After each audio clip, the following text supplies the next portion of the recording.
It's Friday then. It's Saturday, Sunday. What? It's Friday then. Saturday, Sunday. What? Yeah, it's okay.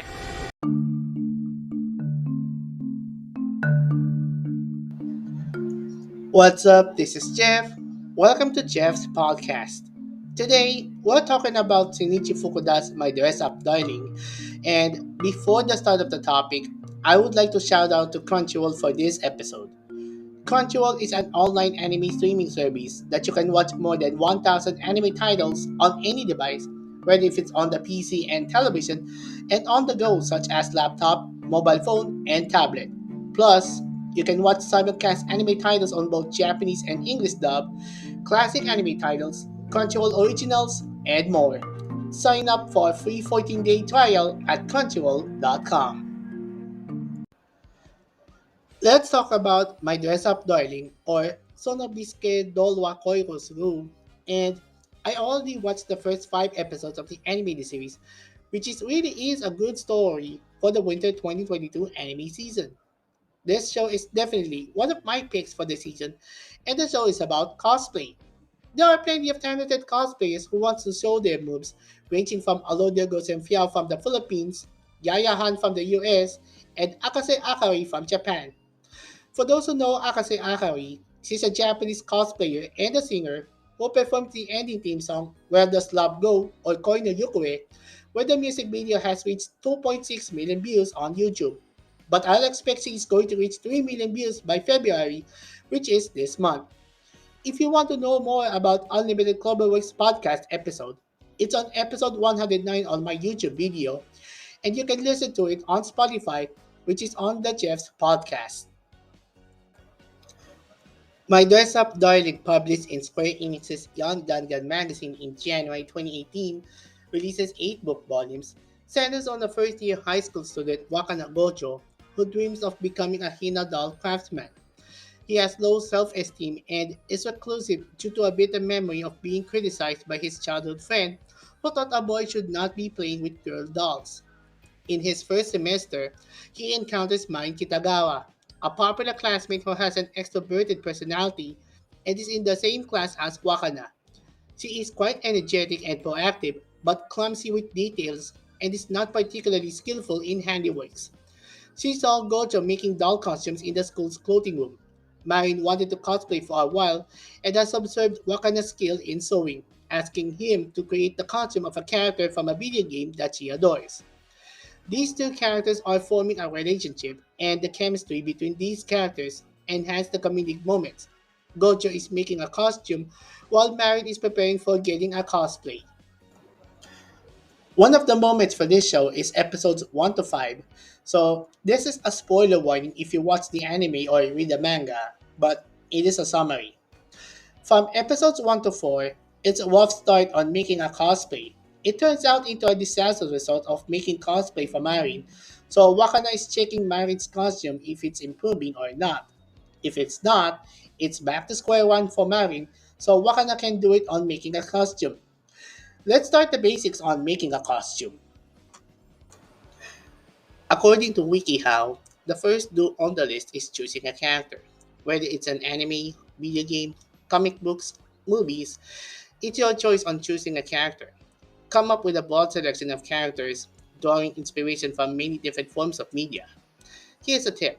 Don't feel like you can't dress up as a certain character because there are different ethnicity, gender, or species. With cosplay, you're free to be anything you want to be. Next is deciding which version of the character to portray. Once you've made up your mind on a character to embody, give some thought to the specific costume design that you like the best. Many characters have more than one outfit or look that they're known for. This means you have all sorts of options to choose from, even after you've committed to a character. Then, study images of your chosen character closely. Analyze every part of your character's appearance in depth, from their clothing and hairstyle to their secondary features like weapons, armor, accessories, and tattoos. You need to have a detailed picture of these things in mind moving forward in order to construct a costume that's complete and accurate. Then, settle for a costume that you can actually pull off. While there's theoretically no limit to what you can create, Some costumes will be easier to bring to life than others. It's easy enough to decide that you want to be Iron Man, but making it happen is a different story. Keep in mind that you'll be responsible for buying or making all of the components of your costume. And last, make sure your costume is appropriate for any event you might attend. Unless you're dressing up for a convention or exhibition intended for adults only, steer clear of gruesome, revealing, or overly mature costumes. There are likely to be children and families present at most events where people tend to cosplay, and not everyone will be as taken with your presentation as you are. On making a cosplay outfit, according to Parkin Fabrics, the most important tip is to download sewing patterns. Most costumes will require some form of sewing to create the finished outfit, and if you're creating your outfit from scratch, then a sewing pattern will help to make your life a lot easier. Do a search online for sewing patterns that match your outfit. For example, if your character wears a corset, then try to find a corset pattern that matches. Then, pick your materials. Depending on your chosen costume, you're likely to need a range of fabrics in order to create the look you want. Popular fabrics with cosplayers include buckram, which can be used to make masks, hats, and help add rigidity to costumes, gala lining, and 7,000 Duchess satin for creating your outfits. And of course, Worbla, Wonderflex, and far-shaped thermoplastics, which can be used to mold armor, weaponry, and many other items. When looking for materials, color swatches are your friend as they'll let you get an idea of the color and material that will work for your costume. And last is get the right tools. Nitrile gloves, safety goggles, epoxy glue, heat gun, hobby knives, glue gun, and sewing machine. These are just some of the tools you may need to create the cosplay outfit of your dreams. For sculpting buckram, you need nothing more than a steam iron. Multiple layers can also be bonded together to create a stiffer material that's perfect for creating self-supporting shapes. And while a sewing machine can help to speed up the costume creation process, it isn't a necessity as you always have the option to hand sew your costumes. In the fifth episode of the show, Gojo and Kitagawa are attending their first anime convention together. I've been attending the anime convention for 9 years from 2010 to 2019. In my college days, I started to attend the convention here in the Philippines in 2007, and I'm going to take pictures around the convention from cosplayers to deciding where the event takes place. It's a place to have fun with on attending the convention, whether if you want to meet up with new friends and share their stories about your cosplay and have fun. Also, take note, if you wish to attend the convention, don't forget to drink water if you're getting thirsty and bring your body spray or deodorant. It is better to use body spray inside the public restroom rather than inside the convention.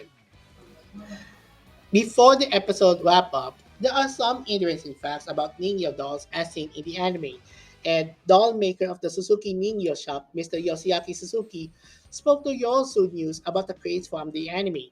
He explained that all 300 of the sets in his Bell's Kids series for the latest Hina season sold out a week after the episode aired. While the Bell's Kids series has been taken off the store, other doll sets can range from 564 US dollars for the basic set to 4,340 US dollars for the more stylized and decorated set. He went into more detail on the sets, saying that he and his workshop mixed the traditional kimono worn by the dolls with colors and patterns worn by modern girls to appeal more to the younger generations. Initially, he says his workshop was against the idea of changing the long-standing traditional craft, but the shop was able to come to a compromise and found that the dolls were popular among young mothers and now anime fans. Suzuki has a connection with Fukuda, who is the manga creator. He told when Fukuda was in the research phase of the series about a year before it began publication. Fukuda and the manga's publisher contacted Suzuki to learn more about him and Hina dolls. Fukuda asked Suzuki if he could use the doll maker's life as a basis for the character. Suzuki accepted and showed Fukuda in detail how dolls are made in the workshop and explained the passion of the craftsman in the industry. My Dress Up Darling anime is one of the best shows for the winter 2022 anime season. It's a good story, great animation, and good characters. When you pair all of these things up, you get a remarkably fun show to watch. It may be one of the best shows for this season. As an added bonus, I'm going to give kudos to voice actors Soya Isige and Hina Suguta in the Japanese dub, and Paul Date and Amanda Lee in the English dub. I saw on Twitter on Amanda Lee that she nailed her hairstyle color as Mari. Catch My Dress Up Darling streams every Saturday, which is the same day as Japan, on Crunchyroll.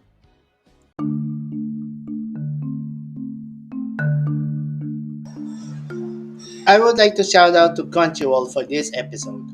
Crunchyroll is an online anime streaming service that you can watch more than 1,000 anime titles on any device, whether if it's on the PC and television, and on the go such as laptop, mobile phone, and tablet.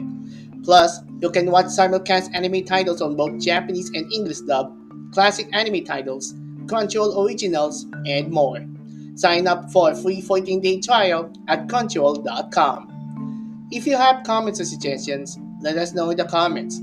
Follow Jeff11 Manchester on Facebook, Twitter, and Instagram, and subscribe to youtube.com/gifaboy. Well, that's about it for Jeff's podcast. This is Jeff. We'll see you in the next podcast.